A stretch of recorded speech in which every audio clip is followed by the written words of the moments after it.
Halo semuanya, selamat pagi. Ya, selamat pagi. Coba saya mau semuanya Zoom pada pagi hari ini kita mengucapkan selamat pagi ya. Di chat room-nya boleh ucapkan selamat pagi. Ya, pada pagi hari ini saya akan membawakan sesi mengenai mengapa tambah lama tambah gampang gemuk ya. Pasti ini yang menjadi pertanyaan bagi banyak orang ya, gitu.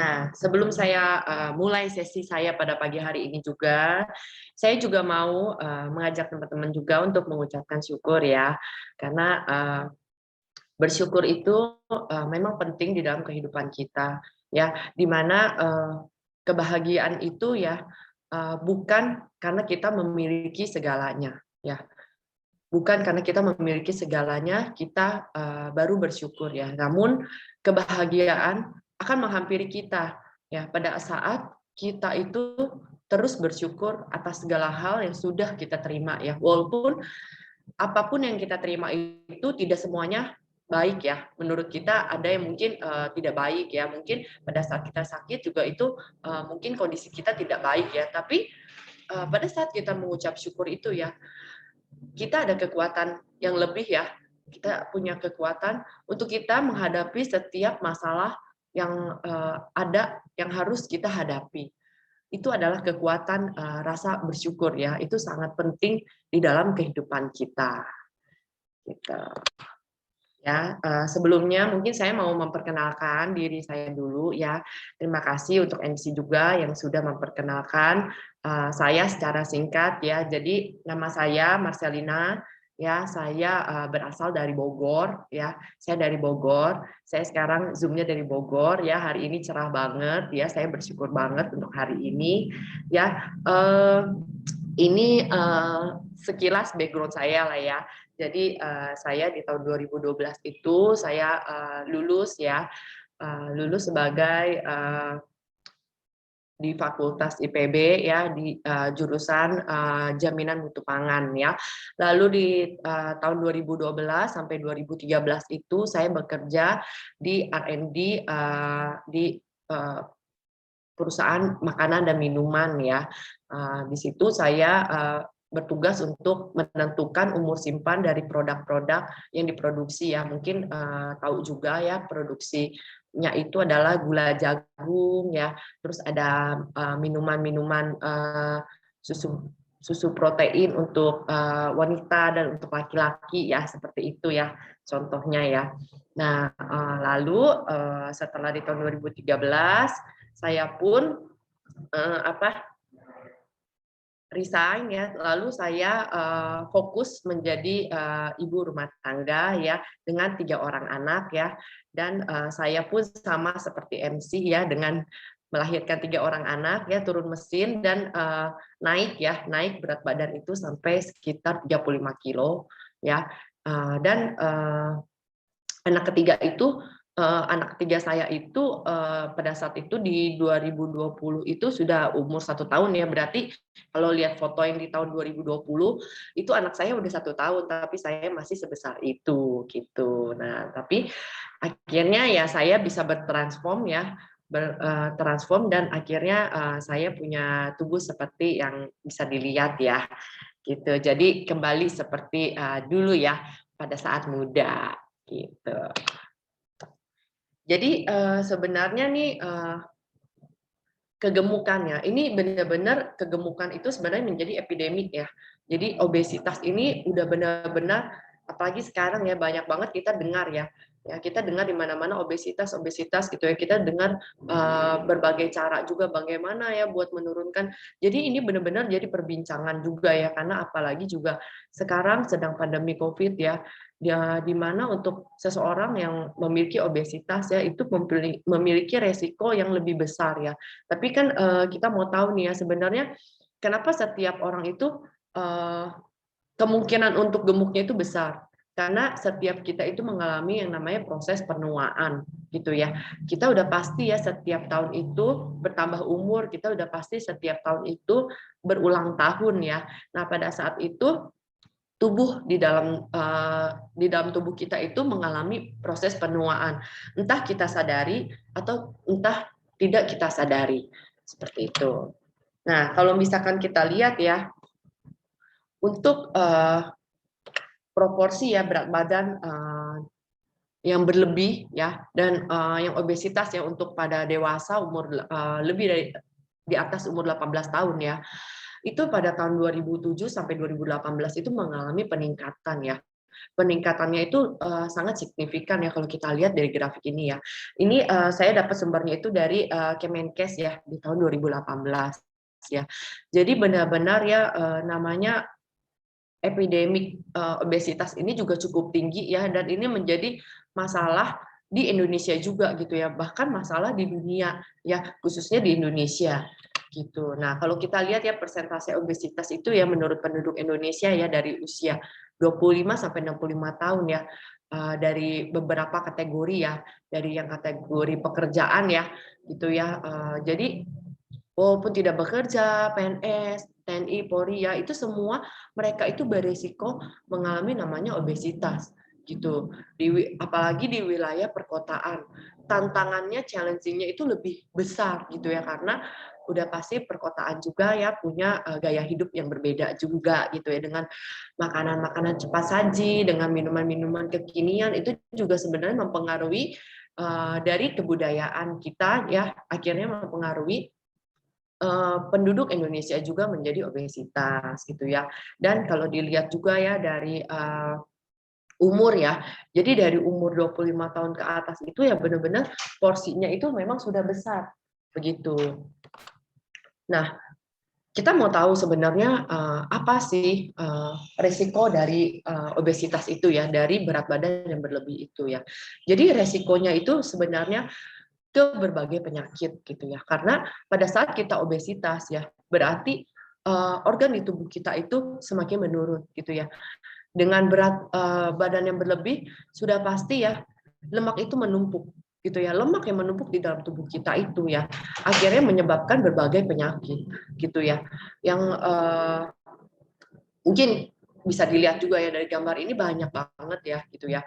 Dan ini penyakit-penyakit yang termasuk penyakit-penyakit kritis gitu ya, seperti serangan jantung dan stroke ya.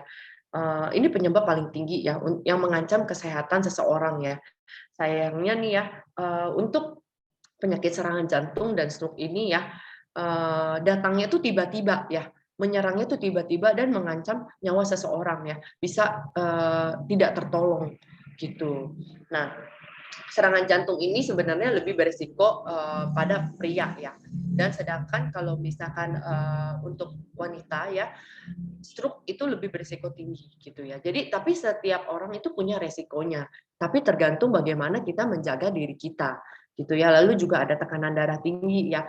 Ini sepertinya umum gitu ya, tekanan darah tinggi, kolesterol, sepertinya umum gitu ya. Penyakit ya, saya itu sampai suka dengar juga ya kalau misalkan kita nih yang udah di umur di atas 40 tahun katanya harus tuh konsumsi obat kolesterol secara rutin gitu kan ya, karena udah pasti kan organ tubuhnya menurun. Saya tuh pernah dengar orang tuh ngomong seperti itu, dan menurut saya tuh sedih banget gitu ya. Kenapa harus orang-orang yang sudah bertambah usia gitu ya, sudah bertambah tua gitu, mengapa dia itu disarankan untuk minum obatnya rutin gitu, obat kolesterolnya rutin. Mengapa dari dokter itu tidak menyarankan untuk gaya hidup yang lebih sehat gitu. Jadi sepertinya tuh ya untuk tekanan darah tinggi dan kolesterol itu adalah penyakit umum yang ya semua orang juga pasti kena gitu kan ya. Dan semua orang itu yang nggak ada jalan satu-satunya selain minum obat gitu. Dan ini sangat disayangkan menurut saya ya. Dan akhirnya kalau seseorang itu udah kolesterol tinggi, darah tinggi ya, pasti dia itu bakal menggandeng penyakit lainnya gitu ya. Salah satunya juga diabetes tipe 2 gitu ya. Diabetes tipe 2 ini juga sangat menjadi ancaman juga ya bagi kita semua ya, karena diabetes ini banyak banget orang yang kena diabetes tipe 2 ini dipengaruhi dari gaya hidup ya. Akhirnya seseorang itu harus ketergantungan sama hormon insulin yang harus disuntikan ke dalam tubuhnya gitu ya, seperti itu. Gitu ya. Lalu juga ada yang namanya batu empedu ya. Jadi batu empedu itu juga sebenarnya karena endapan kolesterol yang mengeras dan membentuk batu di empedu kita ya. Akhirnya kalau misalkan seseorang itu ada batu empedu ya, akhirnya itu harus ditembak ya sekarang ya, dengan cara ditembak. Dan itu bukannya ditembak terus hilang ya, ditembak itu harus melalui pembuangan ya. Makanya kalau seseorang yang menjalani tembak batu empedu itu ya mengalami kesakitan pada saat dia buang air kecil ya, karena batu-batu yang udah mengecil itu ya harus dibuang melalui urin gitu. Nah, terus selalu juga ada yang pengaruhnya itu ke osteoartritis ya. Jadi mempengaruhi ke tulang kita ya, karena semakin kita bertambah usia ya, gitu masa otot kita juga menurun ya, akhirnya mempengaruhi ke kita punya tulang gitu. Nah, lalu ada juga namanya fatty liver. Fatty liver itu adalah pelemakan di hati ya. Jadi pada saat pelemakan di hati, harusnya hati kita itu seperti spons ya, yang dia itu bisa menyaring racun-racun, tapi pada saat hati kita dibungkus oleh lemak, akhirnya lemak kita itu bisa mengeras dan fungsinya akan menurun. Nah, biasanya awalnya itu ditandai dengan namanya fatty liver gitu. Lalu ada sleep apnea. Sleep apnea ini seseorang yang mengalami sleep apnea itu biasanya mereka tidak sadar, karena sleep apnea ini terjadi pada saat dia tidur ya, lalu dia mengorok keras ya, ada persekian detik itu mereka itu kehilangan oksigen, jadi mereka itu seperti tidak bernafas ya. Akibatnya apa? Akibatnya dari sleep apnea ini adalah sudden death ya.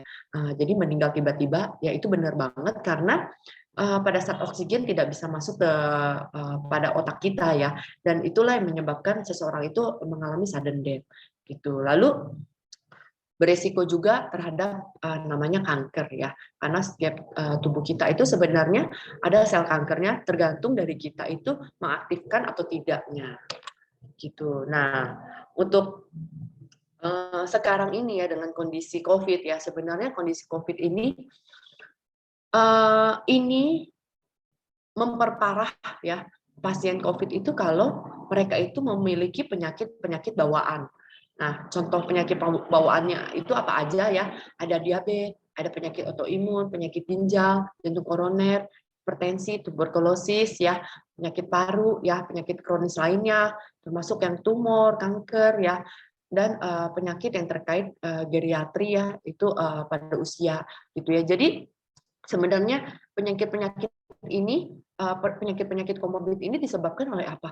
Oleh obesitas tadi ya, obesitas tadi yang menyebabkan ya penyakit-penyakit ini tuh timbul. Dan pada saat seseorang itu mengalami COVID ya, nggak apa-apa gitu sebenarnya, kalau misalkan COVID itu bisa aja ya terkena ke semua orang gitu ya. Tapi kalau orang itu sehat gitu ya, orang itu punya fisik yang kuat, orang itu nggak apa-apa, orang itu bisa pulih, orang itu bisa sehat lagi.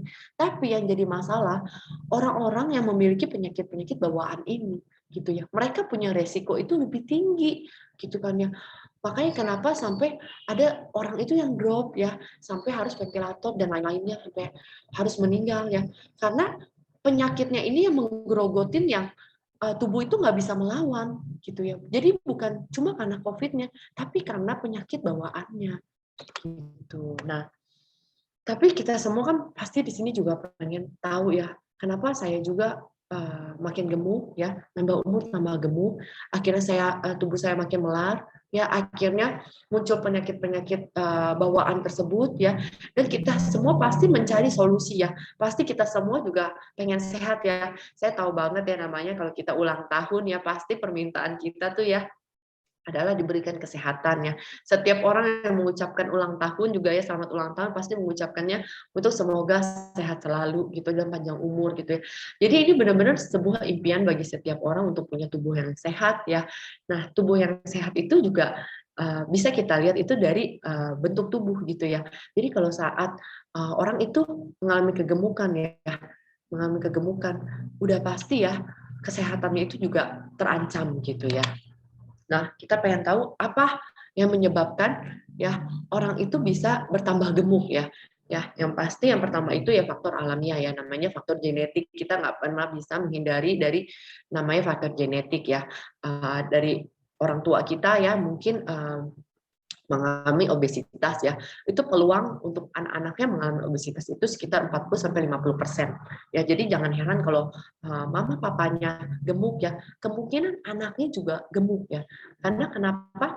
Karena bukan cuma karena faktor genetik yang diwariskan gitu ya, tapi gaya hidupnya juga diwariskan gitu ya. Seperti ya contohnya ya kalau misalkan ya kita udah sering banget dengar ini analoginya ya, misalkan seseorang itu kalau minum teh ya, misalkan minum teh itu terbiasa dengan gula itu 3 sendok ya. Jadi mereka terbiasa satu keluarga itu kalau minum teh itu harus 3 sendok. Pada saat dia buat cuma 1-2 sendok, rasanya nggak enak. Gitu rasanya nggak enak, harus 3 sendok itu baru enak. Baru ini namanya teh, baru ini namanya enak, baru namanya nikmat gitu ya. Itu yang sebenarnya diwariskan ya. Belum lagi dengan gaya-gaya hidup yang lainnya gitu. Nah, lalu faktor yang selanjutnya itu adalah faktor usia ya. Sudah pasti dengan bertambahnya usia ya, pasti tubuh kita juga mengalami penuaan ya. Nah, khususnya itu adalah otot ya. Otot juga semakin lama itu semakin menua ya, khususnya mengalami masa stuck itu di umur 30. Jadi pada saat seseorang itu berumur 30 tahun ya, masa ototnya itu mengalami penyusutan ya. Kenapa nih ya saya lingkari untuk masa otot ya? Karena masa otot ini pada saat kita semakin tua mengalami penurunan ya, akibatnya metabolisme tubuh kita itu semakin menurun ya. Metabolisme semakin menurun, akibatnya apa yang kita makan itu ya tidak bisa dicerna dengan baik gitu ya. Faktor usia juga ya, kan banyak banget nih ya kalau misalkan sudah semakin tua gitu ya biasanya ya, makannya bubur aja gitu ya, makannya bubur aja, akhirnya makan bubur. Bubur itu adalah karbo ya, karbo yang masuk gitu ya. Karbo, kalori yang menumpuk secara berlebihan itu akhirnya menumpuk menjadi lemak gitu kan ya. Makanya jangan heran kenapa kalau orang yang bertambahnya usia gitu ya, makannya bubur gitu ya. Karena makannya bubur takut makan daging ya, karena takut nanti kolesterolnya tinggi, takut darah tinggi gitu ya. Itu yang malah menyebabkan orang tua itu mengalami namanya gizi buruk ya. Akhirnya proteinnya tidak cukup, akhirnya massa ototnya terus menyusut gitu. Itu yang menyebabkan metabolisme semakin melambat gitu. Nah, ya faktor yang kedua itu juga faktor yang sebenarnya bisa kita kontrol gitu ya. Apa sih yang faktor yang bisa kita kontrol? Yaitu dari pola makan ya. Jadi sebenarnya pola makan ini juga menentukan ya penyebab kita bisa gemuk ya. Kalau kita makannya berlebihan, ya asupan kalori kita berlebihan, sudah pasti otomatis ya kalori yang berlebihan itu menumpuk menjadi lemak ya. Makanya seseorang itu bisa mengalami yang namanya obesitas gitu ya. Apalagi ya makanan-makanan yang dikonsumsi itu adalah makanan yang tinggi kalorinya, ya tinggi lemaknya, ya tinggi gulanya, ya sedangkan kurang seratnya ya. Akhirnya tidak ada keseimbangan gitu ya, keseimbangan di dalam tubuh dan berlebih gitu ya, berlebih untuk lemak dan gulanya seperti itu ya. Lalu pola aktivitas fisik juga ya, itu juga mempengaruhi ya. Apalagi pola aktivitas itu yang mempengaruhi ya pola gerak ya, otomatis sekarang apalagi juga di rumah aja ya, kita lebih banyak duduk ya, kita lebih banyak menonton TV gitu kan ya. Itu ya yang menyebabkan ya pada saat kita tidak punya aktivitas yang cukup ya, gitu kan ya. Kurang gerak ya. Itu energi yang diproduksi di dalam tubuh kita itu tidak terpakai. Akhirnya dia menyimpan berupa apa? Jadi lemak. Dan akhirnya mengapa orang yang kurang gerak ya, orang yang tidak suka dengan aktivitas fisik ya, orang itu punya risiko obesitas lebih tinggi lagi gitu ya. Lalu juga ada ya penyebabnya itu dari kurang tidur ya. Kurang tidur itu juga bisa menyebabkan seseorang itu mengalami kegemukan gitu ya. Karena kenapa ya? Karena pada saat kita kurang tidur ya, otomatis ya kita juga untuk gerak juga kita bawaannya juga males ya. Kita itu biasanya kalau kita kurang tidur ya, kita juga biasanya pusing bawaannya ya, tensi jadi rendah gitu kan ya. Akhirnya itu juga membuat kita tuh jadi malas gerak ya. Kita juga insulin kita juga jadi tidak sensitif ya, insulin kita juga jadi tubuh kita itu tidak bekerja secara optimal ya. Lalu ada gangguan hormon juga ya. Jadi kalau kita kurang tidur itu ya, menurunkan metabolisme di tubuh kita itu sekitar 5-20% teman-teman gitu ya. Itu sayang banget gitu ya. Jadi sayang banget pada saat kita kurang tidur gitu ya. Dan tidur yang baik itu sebenarnya berapa lama sih? Tidur yang baik itu sekitar 6-7 jam gitu ya. Itu tidur yang sangat baik ya, yang cukup gitu ya. Karena sebenarnya pada saat kita waktu tidur itu ya, tubuh kita itu tetap bekerja. Pada saat kita tidur, tanpa kita sadari, tubuh kita tetap bekerja. Apalagi pada saat kita tidur itu, biasanya ya yang bekerja itu adalah organ-organ vital kita ya, seperti ginjal ya. Ginjal itu menyaring setiap racun-racun ya, lalu juga dari jantung ya, jantung kita juga bekerja gitu ya untuk memompa gitu ya, untuk memompa nutrisi-nutrisi ya.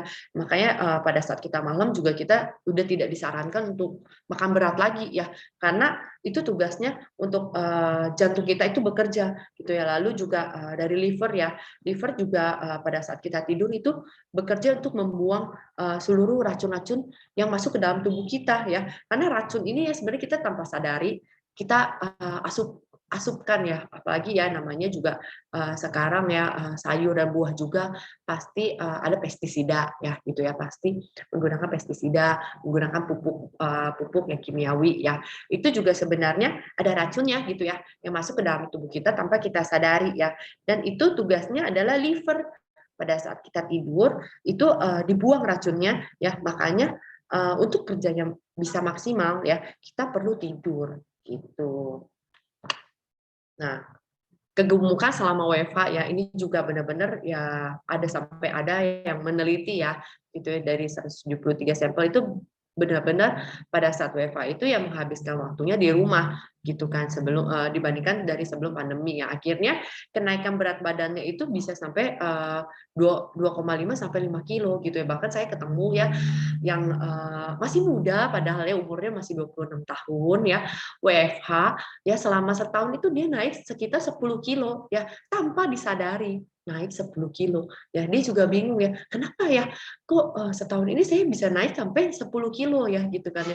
Nggak sadar, karena kenapa, kurang aktivitas juga gitu ya, mungkin dengan makannya juga gitu kan ya. Nah biasanya itu ya pas selama WFA juga kita lebih suka nyemil juga ya itu ya. Nah nyemil itu juga sebenarnya juga tinggi gula gitu kan ya. Sebenarnya kalau misalkan batasnya itu ya sekitar 4 sendok makan kalau kita makan gula ya. Tapi sebenarnya kalau misalkan kita mau menurunkan ya, kita mau menurunkan kita punya berat badan itu ya, baiknya itu kita cuma konsumsi gula itu 1 sampai 1,5 sendok teh, 1 sampai 1,5 sendok teh per hari gitu ya. Tapi kalau misalkan rata-rata nih orang Indonesia itu ya konsumsi gula itu ya bisa sekitar 10 sampai 14 sendok makan ya per hari ya. Itu tanpa disadari ya. Masuk dari apa? Dari cemilan-cemilan, dari makanan-makanan ya, martabak sama donat aja ya. Itu sekitar 2 sendok makan loh teman-teman, per potong ya. Jadi kalau kita makan martabak 1 potong, nah itu 2 sendok makan gula yang masuk ke dalam tubuh kita ya. Donat ya itu 2 sendok makan, tapi kan kita nggak mungkin cuma makan satu ya, nggak mungkin cuma makan 1 potong, biasanya bisa makan 2-3 potong ya. Bahkan ada nggak nih yang makannya seloyang gitu kan ya. Nah kalau seloyang itu berapa banyak gula yang masuk ke dalam tubuh kita, yang akhirnya mengalami penumpukan gitu, dan itu yang makanya berisiko ya menjadi diabetes gitu kan. Nah minuman kekinian juga gitu ya, kayak seperti minuman boba ya, boba itu juga tinggi ya, tinggi gulanya ya sekitar 8 sendok makan gitu ya. Itu yang menyebabkan kita tanpa sadar ya masuk ke dalam tubuh kita itu sebenarnya gulanya juga tinggi semuanya gitu kan. Terus garam ya, kita juga lebih banyak ngemil yang gurih-gurih ya, itu juga tinggi garam itu menyebabkan ya penyerapan nutrisi itu juga jadi terhambat gitu. Apalagi kalau konsumsinya juga tinggi lemak ya, seperti gorengan ya, kayak kue-kue juga tinggi lemak ya, lapis legit itu juga tinggi lemak, dan itu semua tanpa kita sadari itu menumpuk di dalam tubuh kita ya. Jadi enaknya itu cuma di mulut gitu ya. Kita pada saat kita makan tuh enak di mulut doang ya, tapi begitu masuk ke dalam tubuh kita ya, tubuh kita itu kerja keras loh untuk mengolahnya ya. Tubuh kita itu harus menyeimbangkan hormon di dalam tubuh kita, harus menyeimbangkan hormon insulin gitu kan ya. Dan itu juga mengganggu kita punya hormon insulin, makanya menyebabkan kita jadi lapar terus, mudah lapar gitu ya. Pankreas kita juga kerja keras buat produksi hormon insulin gitu ya. Belum lagi ginjal kita juga harus filter gitu kan ya. Itu semua yang menyebabkan tubuh kita itu kerja keras ya. Bayangkan ya teman-teman, kalau tubuh kita itu ya, organ tubuh kita bisa teriak ya. Mungkin udah teriak ya, aduh ini saya kerja keras, oke, saya kerja capek banget ya, begitu kamu masukin minuman yang manis-manis itu ya, tanpa kita sadari ya, apalagi kita kurang gerak, kita nggak ada aktivitas, menumpuk lagi gitu kan ya, akhirnya tugas dari tubuh kita itu ya menumpuk nih ya, gulanya, lemaknya segala macam ya. Nah itu menumpuk itu kan nggak di satu bagian ya, tugas lagi dari darah kita buat mengedarkan ke seluruh tubuh kita untuk ya ini disumbang di bagian tangan, disumbang bagian perut, disumbang bagian kaki, disumbang bagian paha, untuk biar rata gitu kan ya, karena kan berlebih, harus taruh di mana gitu kan ya.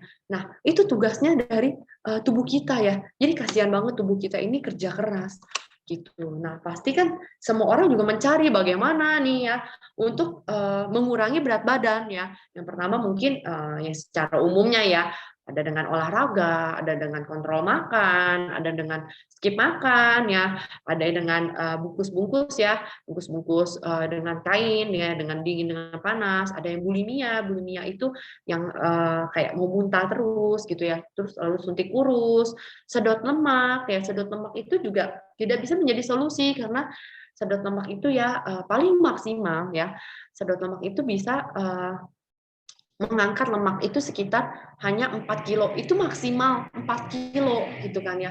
Dan apa namanya, 4 kilo, tapi resikonya itu bisa resiko kematian itu tinggi gitu ya, karena pada saat sedot lemak itu ya bisa menyentuh kita punya organ vital gitu ya. Itu sebenarnya ancamannya gitu ya. Lalu juga ada yang minum-minum teh pelangsing gitu ya. Itu yang menyebabkan ya namanya cuci usus ya, jadinya seseorang itu bisa BAB terus gitu kan, bisa pipis terus gitu ya. Itu sebenarnya nggak bagus banget buat usus kita gitu ya. Akhirnya penyerapan nutrisi di dalam tubuh kita juga berkurang ya, akhirnya tubuh kita juga jadi kurang nutrisi itu ya. Lalu juga ada pil pelangsing ya, pil pelangsing ini ya, Xenical ini juga cukup terkenal ya. Jadi Xenical ini ya obat yang untuk menghambat ya proses cerna lemak ya, akibatnya ya tubuh kita ya tidak mencerna lemak itu ya, akhirnya ya bisa pusing, kita bisa sakit mah ya, bahkan bisa sampai pingsan ya gitu ya, dan bisa ada efek samping itu ya, gangguan pencernaan dan mengancam kematian ya. Karena teman saya ada nih ya yang minum obat ini ya, lalu dia itu main sepeda ya, dia sepedaan ya sampai pingsan teman-teman. Padahal baru banget sepedaannya, paling baru 10 sampai 20 menit ya, baru sepedaan terus dia pingsan ya, sampai kita itu semua panik ya, karena pingsan ya sampai langsung disemprot oksigen ya, karena bahaya banget ya, apalagi lagi kondisi pandemi kayak gini ya. Pingsan mau masuk rumah sakit juga kita bingung ya, mau masuk rumah sakit mana ya, susah, dia juga penuh gitu kan ya. Itu semua tidak efektif gitu kan ya untuk menyelesaikan masalah berat badan kita gitu ya. Jadi hanya transformasinya itu ya hanya penurunan berat badan semata gitu. Nah, sebenarnya kita mau tahu nih ya, berat badan itu terdiri dari apa? Berat badan itu terdiri dari tulang, otot, air, sama lemak. Nah, tulang, otot, sama air dan lemak ini, penurunan berat badan itu yang paling baik itu adalah penurunan pada lemak ya, khususnya lemak visceral fat. Jadi lemak visceral fat itu lemak yang menempel pada organ ya. Lemak visceral fat itu memang kita tidak bisa lihat ya, kecuali kalau misalkan kita menjalani operasi besar ya, baru di situ bisa dilihat ya penumpukan lemak di organ tubuh kita, atau kita melakukan pemeriksaan USG gitu ya. Dan lemak visceral fat ini ya yang menempel pada organ itu menempelnya pada di bagian perut ya, yang itu adalah organ-organ vital kita ya, seperti jantung, hati, ginjal, usus ya. Jadi ini semua yang mesti sebenarnya diberesin gitu ya, itu adalah lemaknya gitu ya. lemaknya. Jadi bukan cuma kita sekedar turun berat badan, karena turun berat badan itu bisa aja dengan berbagai cara itu bisa turun berat badan gitu ya. Tapi apakah yang turun itu benar adalah berat lemak gitu ya? Jangan sampai yang turun itu hanya otot atau airnya. Makanya seseorang itu bisa yang namanya mengalami gemuk kembali gitu. Nah, sebenarnya permasalahan seseorang itu bisa gemuk itu adalah 3 ya, karena metabolismenya itu sudah melambat ya, karena ototnya sudah menurun ya, dan karena kontrol nafsu makannya yang tidak baik gitu ya.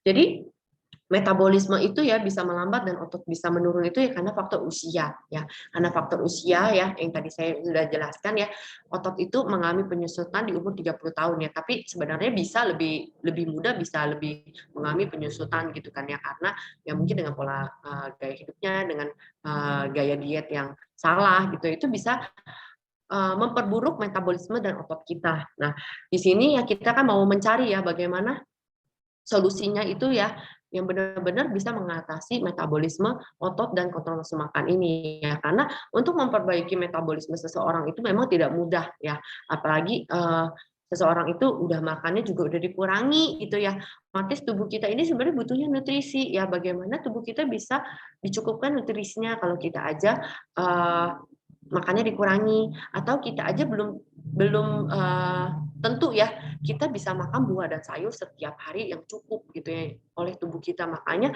secara otomatis itu metabolisme tubuh kita terus mengalami penurunan gitu. Nah, akhirnya ya di sini ya ada satu solusi ya yang teknologinya itu ya satu-satunya program yang di dunia ini yang berfokusnya itu kepada 3 klaster ini ya, dan dia itu menargetkan itu ke sumber penuaan, jadi diremajakan kembali dengan teknologi namanya teknologi age-lock ya. Teknologi age-lock ini yang bekerja ke 3 klaster ini ya. Saya jelasin kenapa nih harus ada teknologi age-lock ya, karena targetnya itu pada sumber penuaan ya.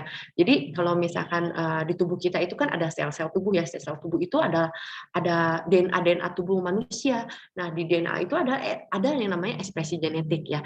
Jadi pada saat seseorang itu mengalami penuaan ya, ekspresi genetiknya yang tadinya dari muda ya berwarna lebih banyak warna hijaunya, akhirnya dia itu berubah menjadi warna merah. Nah, di sini dengan teknologi age itu dia itu meremajakan kembali ya ekspresi genetik kita, akhirnya bisa berwarna, kalau misalkan dicek kembali itu berwarna hijau kembali gitu. Nah, jadi teknologi age ini dapat mengembalikan fungsi dan mekanisme tubuh kita secara sistemik gitu ya. Jadi karena tubuh kita itu kan dari atas sampai bawah ya, dari ujung rambut sampai ujung kaki gitu ya. Itu semua sistemik ya, dan itu harus dikembalikan fungsinya. Nah, dengan cara apa? Dengan cara teknologi age ini ya gitu. Jadi seperti kalau saya analogikan ya, ada satu resep gitu ya untuk membuat cookies ya gitu ya.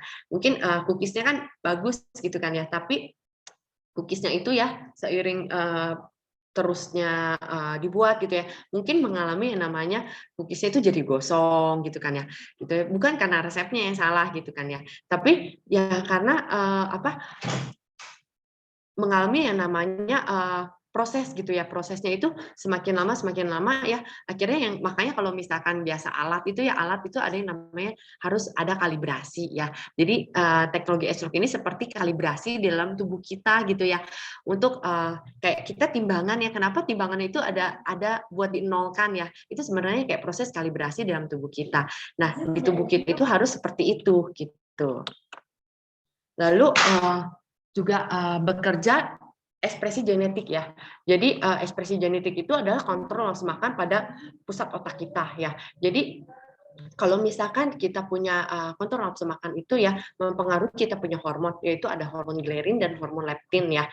Lalu juga ada hormon insulin ya. Jadi pada saat kita lemak yang berlebih ya, akhirnya ya kita punya hormon itu juga tidak seimbang, hormon ghrelin, hormon leptin dan hormon insulin kita di dalam tubuh kita itu ya. Akhirnya ya kenapa kalau misalkan itu juga pengaruh ke nafsu makan kita ya. Kalau nafsu makan kita baik ya kita bisa makan gitu. Tapi pada saat kita nafsu makan kita tidak baik ya, kita itu akhirnya memproduksi hormon namanya hormon ghrelin itu lebih tinggi ya, akhirnya kenapa seseorang itu jadi kayak makan berlebihan ya, jadi rakus gitu ya. Dan ini juga pengaruh dari hormon stres juga ya. Pada saat hormon kortisol kita meningkat ya, kita stres ya, pada saat kita WFH atau mungkin kita dengan ekonomi atau dengan permasalahan sekarang gitu kan ya, akhirnya itu hormon kortisol itu juga menyebabkan meningkatkan kita punya hormon ghrelin ya, akibatnya kita itu menjadi makan berlebihan gitu ya. Dan kalau misalnya nafsu makan kita tidak baik juga bisa pengaruhnya apa, nafsu makan kita berkurang, akhirnya kesulitan makan dan gangguan proses pada makan kita dan pengaruh psikologis tubuh kita gitu. Nah, jadi teknologi Edgelog ini ya sudah ada di namanya PDR ya. PDR itu adalah kitab ya, kitab obat-obat yang ada di Amerika itu ya, harus ada masuk ke PDR. Jadi kalau misalkan sudah masuk ke PDR itu ya, berarti itu dinyatakan aman gitu ya. Dan satu-satunya ya suplemen dari Edgelog ini ya yang mengembalikan fungsi metabolisme tubuh kita itu dengan menggunakan teknologi ekspresi genetik gitu ya. Lalu teknologi Edgelog ini juga sudah diliput oleh Discovery Channel gitu kan. Nah, ini ada peneliti-penelitinya itu ada 150 profesor ya, dan udah benar-benar bukan profesor yang biasa gitu ya, mereka bergelarnya PhD ya, mereka yang udah benar-benar sangat berkompeten ya di bidangnya gitu. Nah, teknologi Edgelog ini adalah namanya ya program TR90 ya, karena ini menargetkan kepada 3 komponen penting yang harus kita perbaiki, yaitu metabolisme tubuh kita dibuat sehat kembali, otot kita ditingkatkan ya, otot yang bersih ya, lalu mengendalikan nafsu makan kita. Nah, ini bekerja kepada kita punya ketiga hal klaster ini gitu ya. Jadi benar-benar fungsi dari suplemen ini adalah membangkitkan semua ketiga klaster ini gitu ya. Yang pertama itu ada apa? Ada jam start ya. Jam start itu yang berfungsi untuk menaikkan kita punya metabolisme ya, untuk membentuk kita punya otot ya, lalu mengendalikan kita punya nafsu makan gitu. Dan ini kandungannya itu semuanya adalah kandungannya dari sayur-sayuran, dari buah-buahan sebenarnya yang sebenarnya kita ada gitu ya. Ada bukan sifatnya dari kimiawi, tapi benar-benar sifatnya alamiah gitu ya, yang sudah diteliti ya, yang sudah diambil ekstraknya, yang bisa diambil fungsinya itu bisa untuk menurunkan berat badan kita dan mengendalikan nafsu makan dan metabolisme tubuh kita gitu. Lalu ada ini ya yang namanya kompleks ya. Kompleks ini untuk mengembalikan kemampuan metabolisme tubuh kita ya, ini juga kandungannya bisa dilihat ya, dia itu juga mempengaruhi kita punya hormon ya, hormon termogenesis ya. Hormon termogenesis itu adalah pada saat kita makan itu tubuh kita itu bisa memetabolisme dengan lebih cepat seperti itu. Lalu ada kompleks ya. Kompleks ini juga untuk mengendalikan nafsu makan kita ya, mengurangi rasa lapar ya, dan menciptakan mood yang baik ya, lebih positif ya. Jadi ini menargetkan pada kita punya hormon yang menstabilkan kita punya hormon namanya hormon insulin, kita punya gula darah ya, lalu kita punya hormon ghrelin dan leptin kita. Itu. Lalu ini ada trim shake ya, trim shake ini terdiri dari 9 asam amino yang mudah diserap oleh tubuh gitu ya. Jadi trim shake ini mudah diserap sama tubuh, jadi meningkatkan kita punya protein itu lebih tinggi gitu. Nah, kandungannya itu ada lisin ya. Lisin itu adalah asam amino yang sebenarnya alamiah gitu, yang bisa diserap sama tubuh kita itu secara maksimal gitu. Nah, yang membedakan trim shake ini dengan susu-susu protein yang lainnya ya. Jadi susu protein trim shake ini ya itu udah free gluten ya, udah free gluten, free laktosa ya, free laktosa. Laktosa itu adalah gula susu ya, yang dimana kalau misalkan seseorang yang mengalami yang namanya tidak bisa mencerna laktosa ya, nah dia ini aman untuk mengkonsumsi trim shake ini ya. Nah, sedangkan kalau misalkan di trim shake yang lainnya ya, di susu protein lainnya itu belum tentu ya yang namanya free gluten gitu ya, lalu free laktosa gitu ya. Dan asam aminonya itu juga mudah diserap oleh tubuh, akhirnya kita punya kenaikan massa otot itu bisa lebih tinggi gitu ya. Jadi trim shake ini adalah pengganti makan malam ya, benar-benar bukan cuma susu protein tok gitu ya, tapi ada karbohidratnya, ada lemaknya juga, ada proteinnya juga, ada vitamin-vitamin dan ada mineralnya juga gitu yang benar-benar menggantikan porsi makan kita. Lalu ini ada Lifepack ya. Lifepack itu adalah vitamin, multivitamin dan mineral ya, yang fungsinya itu adalah menyerap oksidasi stres ya, meningkatkan nutrisi di dalam tubuh kita ya. Jadi keberhasilan dari program ini juga ditentukan juga dari Lifepack ini ya. Jadi apa yang membedakan seseorang itu ya, penurunan berat badan dengan suplemen dan atau dengan tanpa suplemen ya, khususnya suplemen TR90 ini ya. Karena di sini sudah diteliti ya, pada saat kita itu mengalami yang namanya proses pembakaran lemak ya, pasti tubuh kita itu mengalami namanya oksidasi stres. Oksidasi stres itu seperti ya, kayak oksidasi itu seperti kalau kita belah apel ya, kenapa apel itu bisa berwarna hitam ya, bisa menghitam karena mengalami yang namanya oksidasi. Bayangkan oksidasi itu terjadi di dalam tubuh kita dan tidak ada yang menyerap ya, akhirnya tubuh kita itu mengalami namanya stres tinggi ya, akhirnya oksidasinya tinggi, akhirnya kenapa nih kalau misalkan orang dengan diet yang pada umumnya itu mengalami namanya pusing, lemas gitu ya, bahkan ada yang jadi tidak fit ya, bahkan bisa menurun kesehatannya gitu ya. Tapi kalau misalkan di sini karena dia itu sudah diteliti ya, benar-benar diteliti ya, benar-benar Lifepack ini berguna banget gitu kan ya, untuk meningkatkan kita punya metabolisme dan menjaga kita punya sistem imun tubuh ya. Karena nutrien-nutriennya itu mampu meningkatkan imunitas tubuh kita ya, karena di dalamnya itu komplit ya, ada vitamin A, C, D, E, K ya, semuanya vitamin-vitamin dan mineral ya, omega ada juga ya, semuanya itu komplit di dalam Lifepack ini ya. Akhirnya dia itu mempengaruhi kita punya pertahanan tubuh kita gitu. Ditandai dengan kadar antioksidan ya. Jadi kadar antioksidan itu adalah perlindungan dari sel-sel tubuh kita. Nah, ini saya kasih lihat ya skor antioksidan saya ya, walaupun saya masih muda ya, lagi pada saat saya menjalani program ini saya masih di umur 29 tahun ya, tapi antioksidan saya itu rendah ya, di 19.000 gitu ya. Dan sebenarnya itu pengaruhnya ke apa antioksidan itu ya, pengaruhnya ya ke radikal bebas juga ya, kita punya sistem imun tubuh juga rendah seperti itu.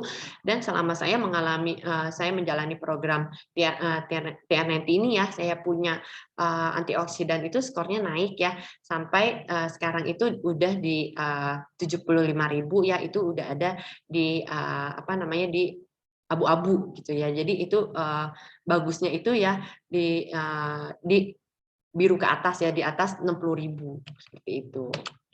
Nah, jadi keunggulan dari program TR90 ini ya, tidak perlu lapar ya, karena di sini kita itu harus makan ya, karena pada saat kita makan metabolisme kita itu bekerja dengan baik ya, lalu tidak perlu olahraga berlebihan, tidak perlu olahraga berat ya, tapi tetap butuh olahraga ya, tetap butuh olahraga yang ringan ya, yang bisa dilakukan ya dengan cara mungkin jalan kaki, bisa dengan senam ringan gitu ya, yang dilakukan durasinya itu ya cukup 30 sampai 60 menit saja gitu. Lalu dijamin tidak ada efek samping ya, karena ini semua adalah komposisinya itu dari herbal ya, dari alamiah gitu ya.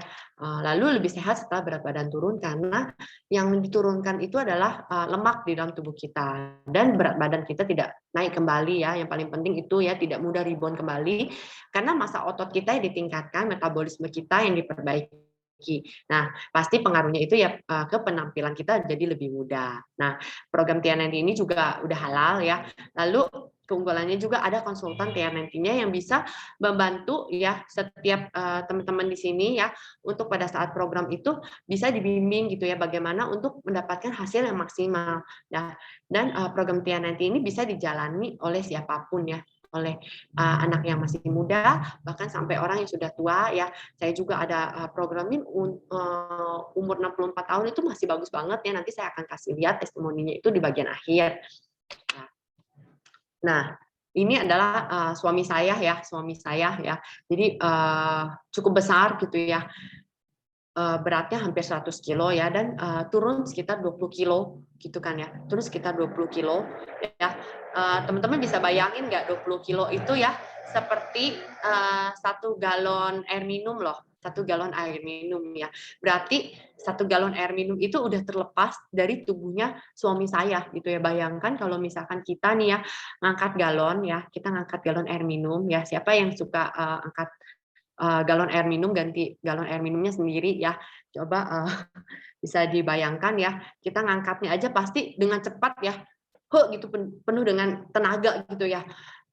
Tapi kalau ini tuh ada di dalam tubuh kita ya, 1 galon itu ya, 1 galon air minum itu ada di dalam tubuh kita bawa kemana-mana, kita bawa pergi kerja, ya kita bawa pergi kemana-mana aktivitas. Nah, bisa bayangin nggak teman-teman? Tubuh kita itu bekerja keras banget kan, gitu ya, untuk menopang namanya 1 galon air, gitu ya. Kita buat ngangkat 1 galon air aja sebentar aja 5 menit aja suruh tahan 10 menit aja kita udah pasti bergetar, udah rasanya nggak tahan gitu kan ya. Apalagi ini, gitu. Dan pengaruhnya juga ke kesehatan suami saya ya. HB-nya itu jadi normal. Kenapa saya bisa tahu juga ya? Jadi suami saya ini juga suka donor darah gitu ya, rutin donor darah, tapi 2 tahun belakangan itu tidak bisa donor darah karena HB-nya itu dibilang rendah terus, padahal pada saat mau donor darah itu kita udah persiapin tidurnya cukup, makan buah sayur gitu, tapi HB-nya rendah terus gitu kan ya.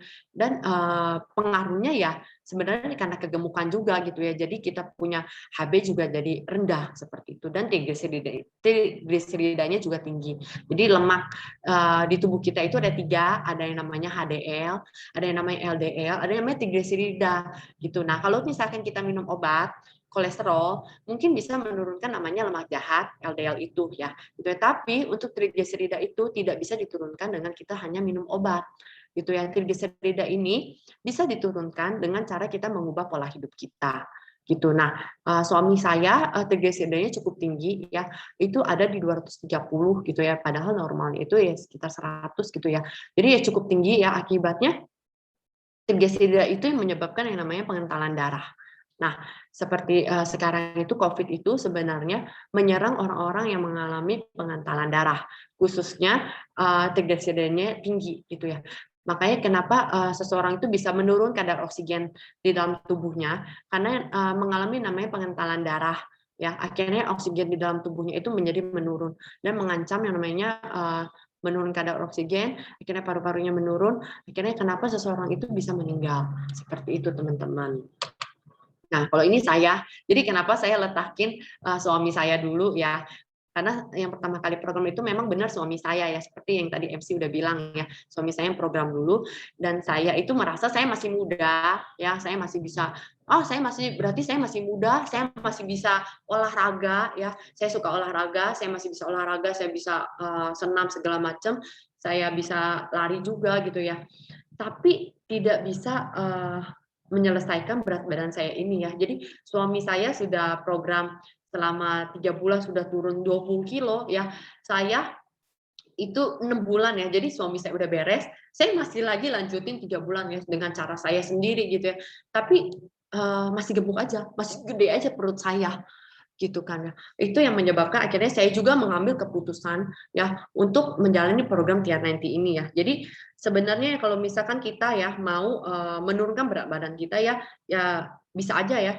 Ada banyak cara dengan cara penurunan berat badan itu ya, dengan cara ya konsep dasarnya itu adalah defisit kalori gitu kan ya. Tapi ya defisit kalori itu ya juga ada kelemahannya ya. Kadang-kadang ya seseorang itu bisa yang namanya kekurangan nutrisi ya. Kekurangan nutrisi akhirnya masa otot kita juga menurun ya. Pada saat masa otot menurun ya, metabolisme tubuh kita juga melambat. Akhirnya kenapa seseorang itu bisa menjadi namanya rebound kembali, itu namanya gemuk kembali ya.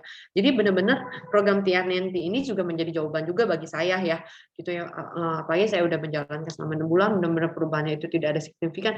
Seseorang itu mungkin bisa turun berat badannya, tapi belum tentu ya di perut, lemak yang di perutnya itu bisa menyusut gitu, belum tentu lemak di dalam tubuh dia itu bisa berkurang seperti itu gitu.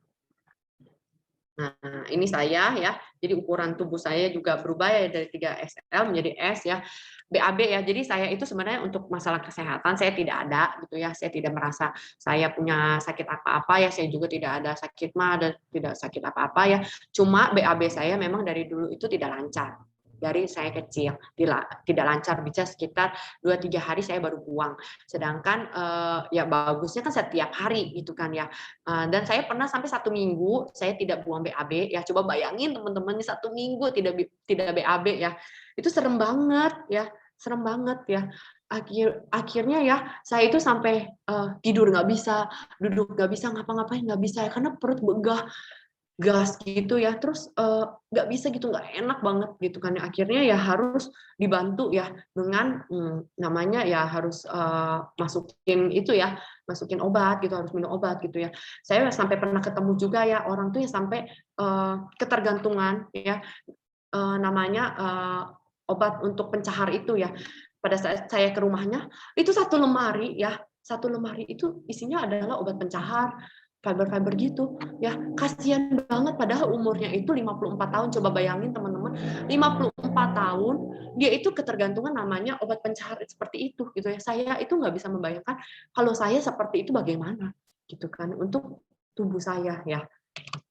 Dan ini mama saya ini udah operasi lutut ya, udah operasi lututnya, tempurung lututnya ya, tapi dokter masih harus bilang harus turunin berat badan ya, karena operasi lutut itu kalau misalkan berat badan masih berlebih ya bisa bergeser lagi namanya tempurung lututnya. Jadi benar-benar harus yang diselesaikan adalah berat badannya. Lalu ini adalah om saya ya, om saya itu umur 64 tahun ya. Kalau misalkan teman-teman ragu ya, saya udah tua, saya bisa nggak ya program ini, bisa nggak ya, berhasil nggak? Teman-teman bisa lihat nih, umur 64 tahun aja masih bisa turun ya, dengan bagus ya, masih bisa naik masa ototnya ya. Dan yang paling penting itu masalah kesehatannya itu bisa membaik, tekanan darahnya itu yang sebelumnya tekanan darah tinggi ya, padahal udah minum obat tapi tekanan darahnya tetap tinggi ya. Tapi di sini setelah dia program ya nanti dia bisa tekanan darahnya itu bisa terkontrol gitu ya langsung, dan untuk GERD dan asam uratnya itu juga bisa terkontrol, membaik gitu ya, dan kualitas tidurnya juga membaik ya. Lalu ini juga ada yang namanya Ira Rohima ya, dia juga mengalami namanya sakit vertigo ya, tangan kesemutan ya, bahkan dia itu sebenarnya ada miom ya. Setelah dia beres program itu dia cek ya ke dokter, kedua dokter malah ya, miomnya itu tidak dia temukan lagi gitu kan ya oleh dokternya gitu ya katanya. Jadi miomnya itu benar-benar sudah mengecil gitu ya. Gitu. Jadi benar-benar program Tianenti ini ya menjadi solusi bagi banyak orang. Tuh ya. Lalu ini juga ada yang namanya Bu Aas ya, umur 43 tahun ya. Ini foto ini diambil pada saat Idul Adha ya. Tahun 2020 masih seperti itu ya. Sekarang tahun 2021 bodinya udah berubah ya, udah bertransformasi seperti yang digambar ya. Luar biasa ya teman-teman ya. Bisa 1 tahun aja tuh bisa beda begitu ya. Jadi ini programnya 3 bulan tapi bisa long term-nya tuh sampai seperti ini gitu kan. Gitu. Lalu ini ada yang namanya Bu Titin ya. Bu Titin ini juga program Tia90 ya, dan dia itu yang mengambil keputusan untuk program Tia90 karena kenapa? Karena dia udah menjalani diet di luaran ya. Lalu dia itu mengalami namanya dehidrasi ya, sampai harus dirawat di rumah sakit gitu kan ya. Karena kenapa? Dia sebenarnya pengen sehat gitu kan ya. Tapi dia nggak tahu solusinya, akhirnya sampai dia dehidrasi gitu kan ya. Lalu dia program ini juga dia tidak bilang-bilang sama suaminya gitu ya, karena dia merasa tubuh dia nggak enak, dia harus ada perubahan gitu ya. Akhirnya dia mengambil keputusan gitu ya untuk menjalani program ini, dan suaminya melihat perubahannya yang luar biasa, dan akhirnya suaminya itu support untuk program dia gitu, dan hasilnya bisa dilihat ya, luar biasa ya. Gitu. Lalu ini juga ada namanya Ibu Ice ya. Ibu Ice ini PNS juga di Bogor ya. Jadi beliau juga mengalami yang namanya ada autoimun juga ya, dan juga ada darah tinggi gitu ya. Jadi dari program ini bisa dilihat juga ya, perubahannya juga kelihatan banget ya. Padahal Ibu Ice ini adalah orang yang suka olahraga ya, sepedahan itu bisa sampai 3-4 jam gitu ya. Tapi ya tetap segitu-segitu aja gitu untuk berat badannya gitu ya. Tapi setelah program ini ya bisa dilihat perubahannya, bisa dilihat mukanya juga jadi lebih cerah gitu kan ya, lebih berstamina juga gitu ya. Makanya ini benar-benar bisa menjadi solusi juga buat banyak orang gitu ya. Lalu kita ada live sharer nih ya. Saya mau panggilkan untuk live sharer kita, itu namanya Ibu Susi ya. Bu Susi ini dia juga sama ya, sebelumnya juga bingung ya untuk masalah kesehatannya ya, karena dia juga punya masalah kesehatan, gula darahnya juga tinggi gitu ya. dan dia itu mencari bagaimana dia itu agar dia bisa sehat karena dia punya 3 orang anak. Dia ini single parent ya, gitu ya. Kita mau dengar bagaimana testimoni dari Ibu Susi. Saya panggilkan untuk Bu Susi bisa men-sharingkan bagaimana perubahannya.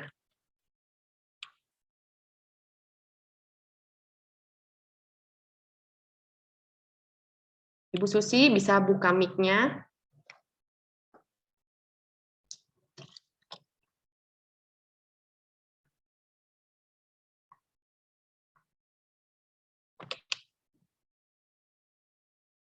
Nah, ini Bu Susi ya. Jadi beliau itu mengalami juga kesemutan di jarinya ya. Gula darahnya juga tinggi ya. Nah, bisa dilihat ya perubahan tubuhnya juga udah kelihatan gitu ya, seperti itu. Nah, saya persilakan ya untuk Bu Susi. Ya. Selamat pagi semua.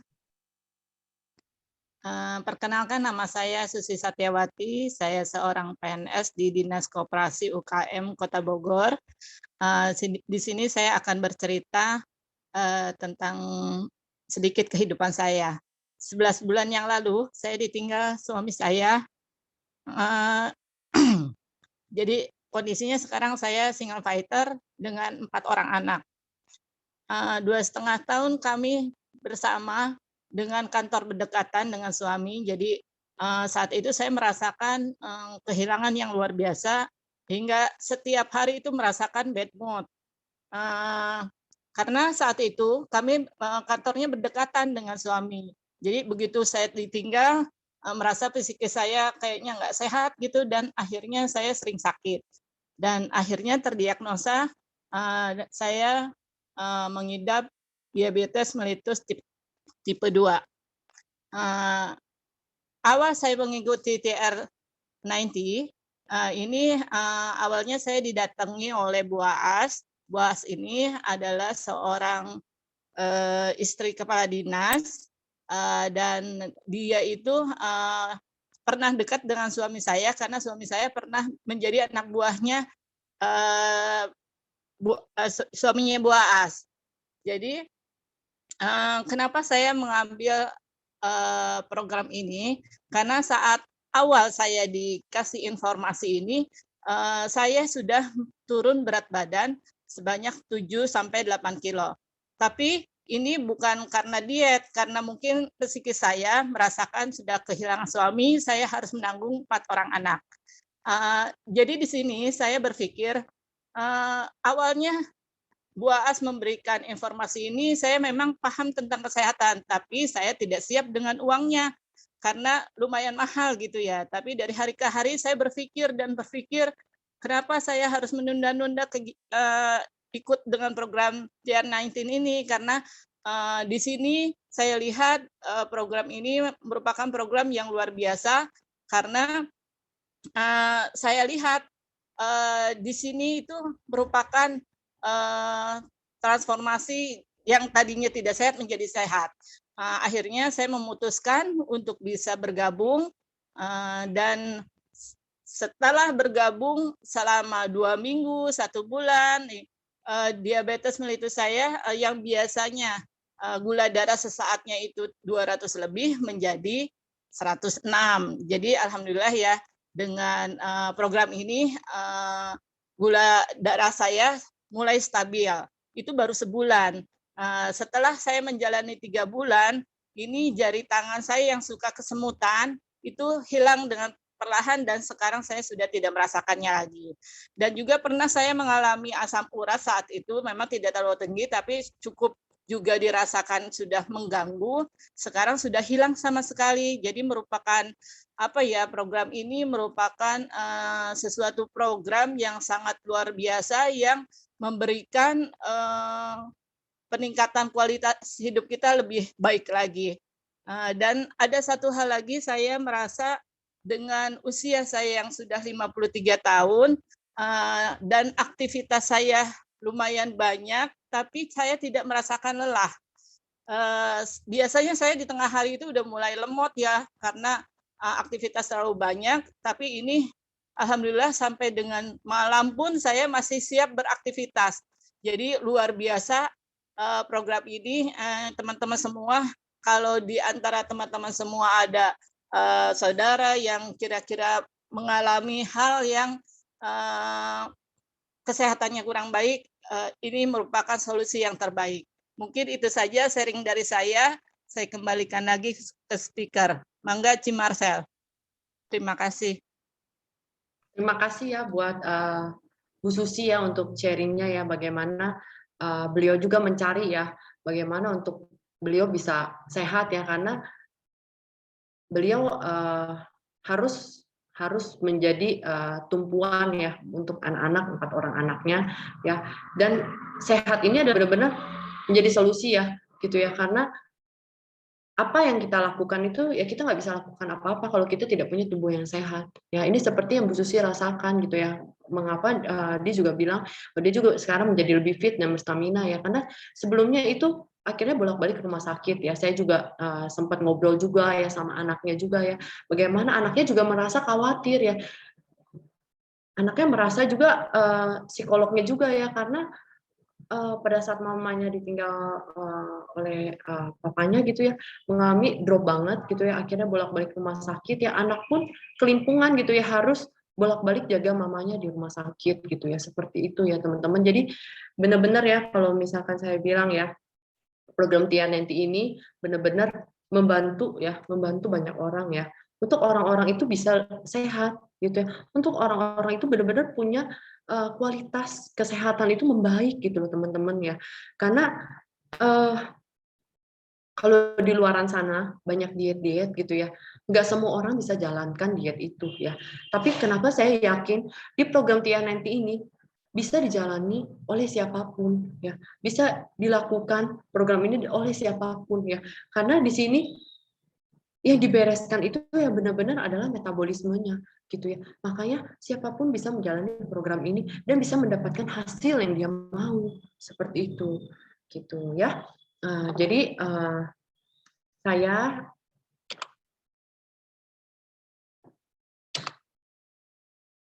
ya, sekian mungkin sharing dari saya ya. Saya berharap sharing saya pada pagi hari ini ya bermanfaat untuk teman-teman ya. Saya juga berharap ya teman-teman juga bisa mengambil keputusan ya untuk punya hidup lebih sehat ya, karena apa yang kita tentukan sekarang itu ya, apa yang kita tentukan sekarang itu mempengaruhi kita punya masa depan gitu ya, mempengaruhi bagaimana kita tua nantinya gitu ya. Apakah kita di sini mau menua ya? Apakah kita di sini mau menua lebih sehat ya? Kita menua tetap sehat, kita tetap punya badan yang fit, kita bisa bersama anak-anak kita ya, kita bisa mendampingi anak-anak kita, atau seperti apa, itu semuanya keputusan ada pada kita gitu ya. Nah, saya juga mau nampilin satu buah video ya. Ya, saya minta untuk IT-nya untuk bisa share videonya.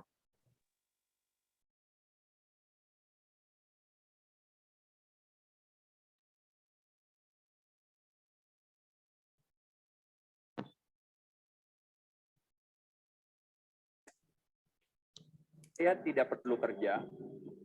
Tidak ada orang yang berkata, saya tidak perlu kerja, saya tidak perlu usaha, yang penting kaya. Tidak ada orang yang ngomong seperti itu. Tapi uniknya dalam dunia kesehatan, saking jongkoknya kecerdasan kita ditanya, kamu olahraga gak mas? Jawabannya tidak. Kamu ngatur pola makan gak? Jawabannya tidak. Yang penting sehat, dia bilang. Nah, jadi buat teman-teman, memang sehat itu tidak menarik selagi masih kita miliki. Kita bicara generasi muda di Indonesia. Bicara sehat itu tidak menyenangkan. Kenapa? Karena sehat justru masih kita miliki. Baru menjadi begitu menarik pada saat dia pergi dari kita. Badan kita begitu sempurnanya. Sehingga makanya anak muda mau ngapain aja. Mau makan sembarangan, mau ngerokok, mau minum sembarangan, nggak olahraga dan sebagainya. Badannya tetap aja bagus dan sehat. Sakit atau sehat itu murni di tangan kita sendiri.